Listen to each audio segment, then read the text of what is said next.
Next again, we have William Taylor Reil covering the sheriff.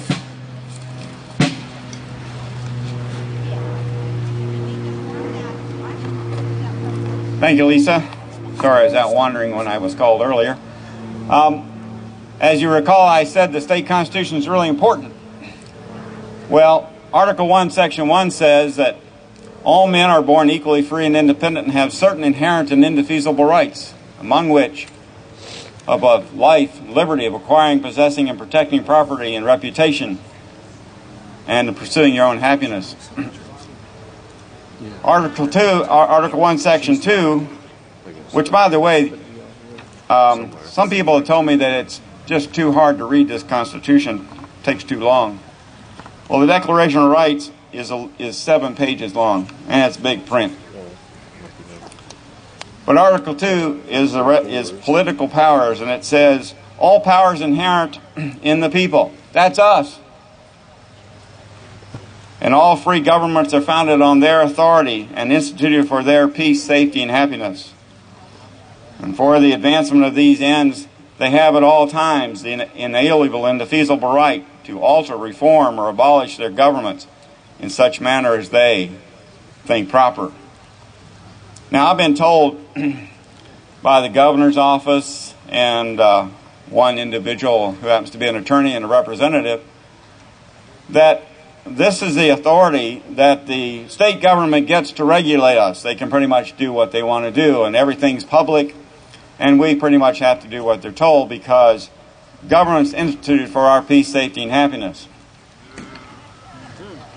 Well, that's really a stretch, isn't it? Well, I responded to this representative in a letter. He wrote about 2.5 pages. I sent him 10.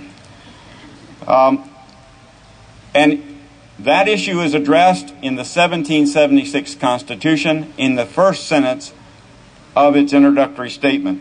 It says, whereas all governments ought to be instituted and supported for the security and protection of the community as such, and to enable the individuals who comprise it to enjoy their natural rights and all other blessings which the author of existence has bestowed upon man.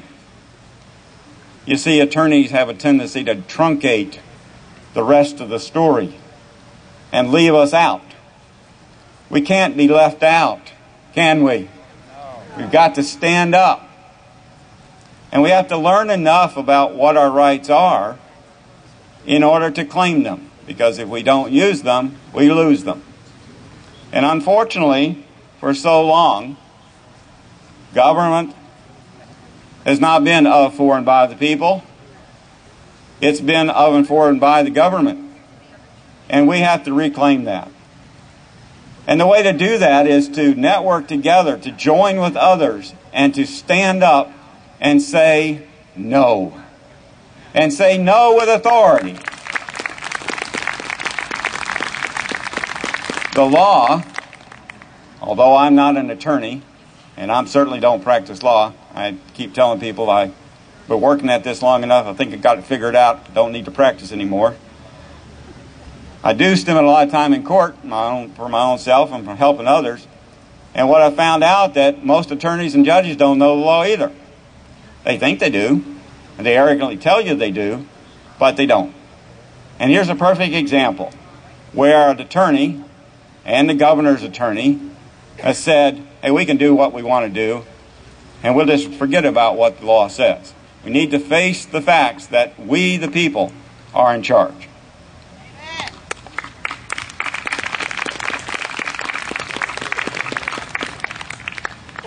Now, there's a need to have some legitimacy, if you will, in the eyes of those in government.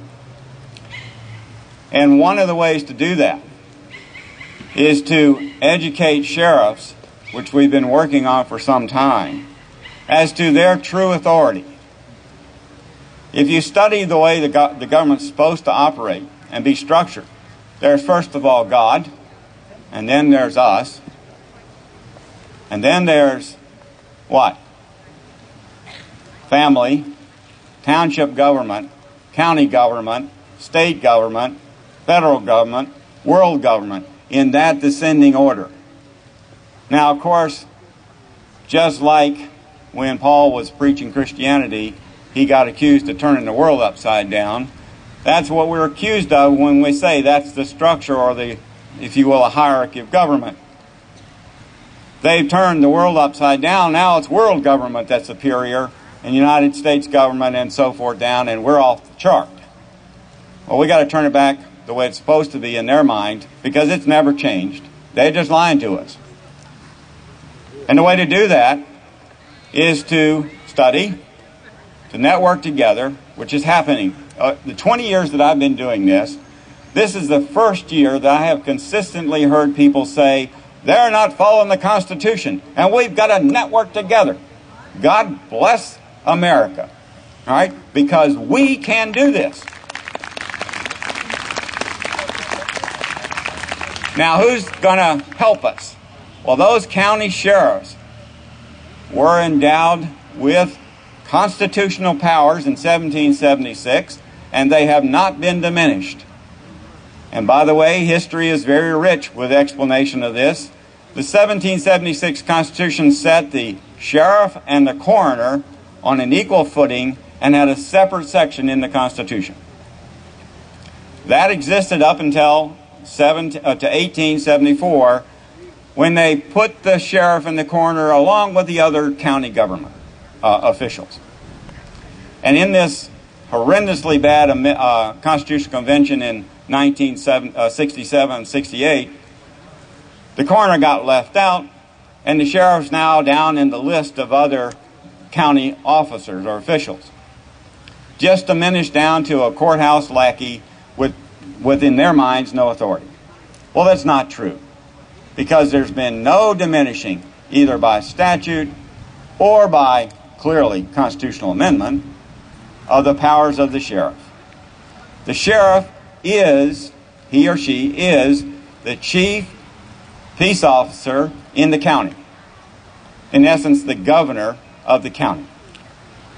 The constable is the chief executive officer in the township. And then, of course, there's the governor at the state and the President of the United States. But if the President of the United States comes into a county and breaks the law, the sheriff has the power to arrest him.